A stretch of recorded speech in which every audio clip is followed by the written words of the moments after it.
जगत पिता हैं आप।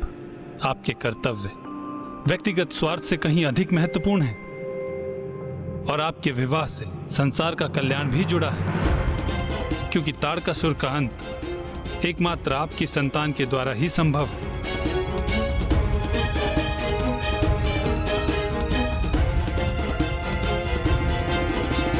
महादेव, देवी पार्वती आपका सानिध्य पाने के लिए व्यग्र हैं और मुझे ज्ञात है कि आपके हृदय की गहराई में यही प्रबल इच्छा छिपी हुई है।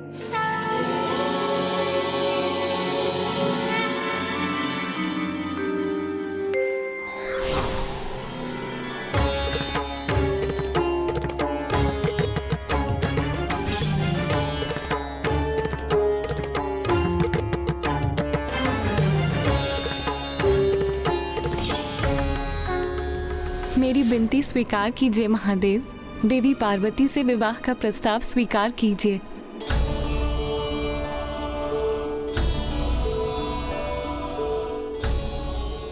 नहीं, नहीं, नहीं।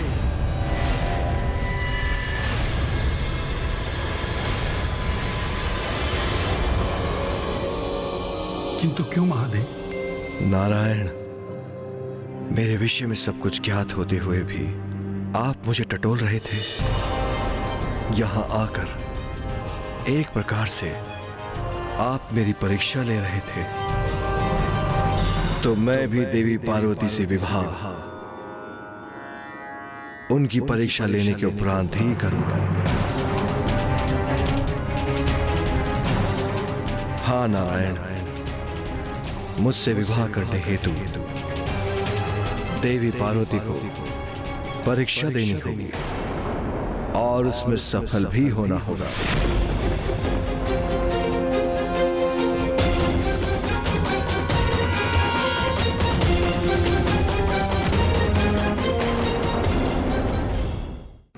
महादेव माता पार्वती की परीक्षा लेना चाहते थे, किंतु क्यों?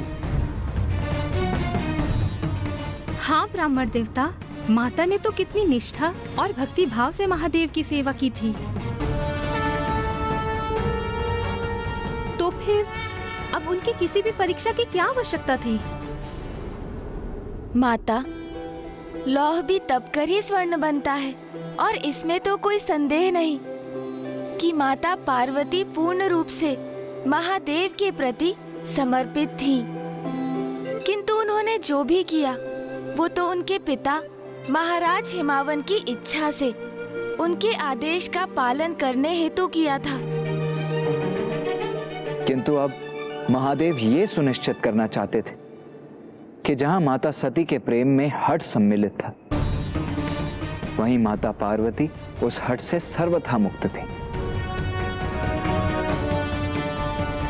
उचित है ब्राह्मण देवता, किंतु आप हमें यह भी बताने का कष्ट करें कि फिर महादेव ने माता पार्वती की परीक्षा कैसे ली? अवश्य बताऊंगा महाराज, क्योंकि अत्यंत अद्भुत थी ये परीक्षा।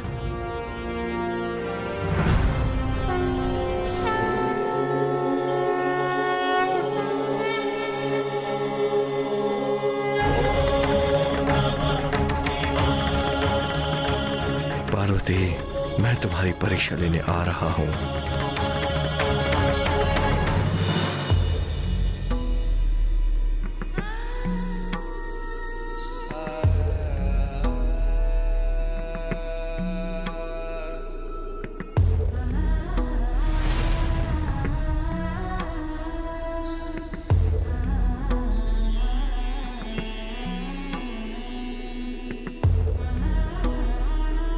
बड़ी विचित्र बात है, वो महायोगी बस वहां से प्रस्थान कर गए।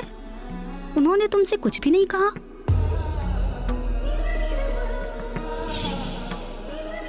प्रभु, प्रभु, नहीं, उन्होंने तो मुझसे एक शब्द भी नहीं कहा।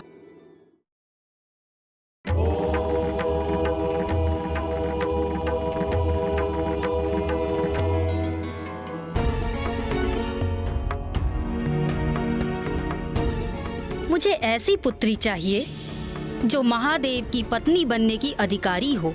मैं तुम्हारी पुत्री बनकर तुम्हारी मनोकामना अवश्य पूर्ण करूंगी। तथास्तु। स्वामी, मैं आपकी चिंता समझ सकती हूँ, किंतु देवी मैना, अब हमारी पुत्री काली 16 वर्ष की हो गई है। मां आदि शक्ति ने पार्वती के जन्म से पूर्व वरदान दिया था कि हमारी पुत्री का जन्म महादेव से विवाह करने के लिए हुआ है। इसीलिए सेवा भाव को और भी प्रखर करने हेतु मैंने उसे महायोगी जी के पास सेवा करने के लिए भी भेजा था, किंतु महायोगी भी अचानक कहीं चले गए हैं। स्वामी, पुत्री की चिंता तो माँ को सदैव ही रहती है, किंतु पुत्री का मोह भी तो माँ को नहीं छोड़ता।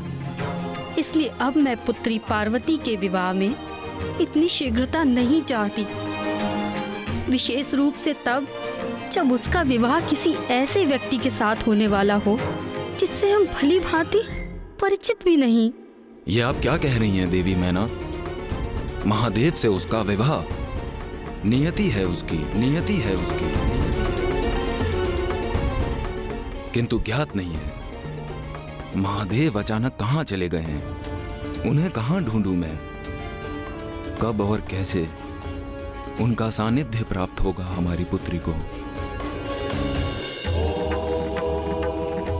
पार्वती, मैं तुम्हारी परीक्षा लेने आ रहा हूँ।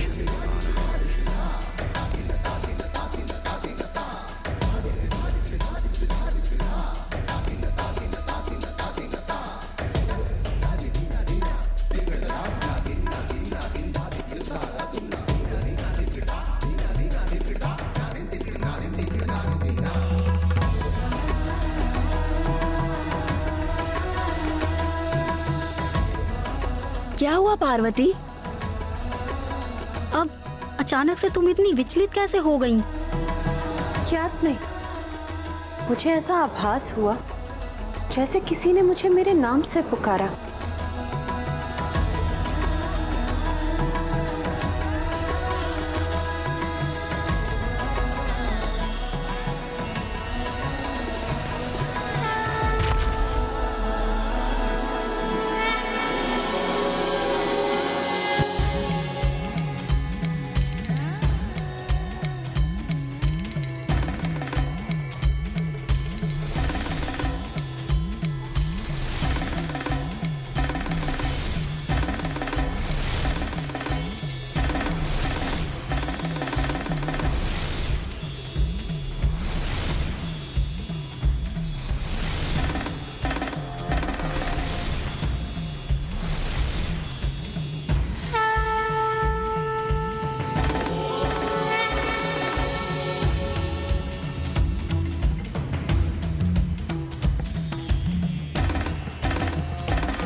सर्वशक्तिमान होते हुए भी ईश्वर सरल मार्ग नहीं चुनते, अपितु परीक्षा का मार्ग अपनाकर सभी को संदेश देते हैं कि जीवन में कुछ भी सरलता से प्राप्त नहीं होता।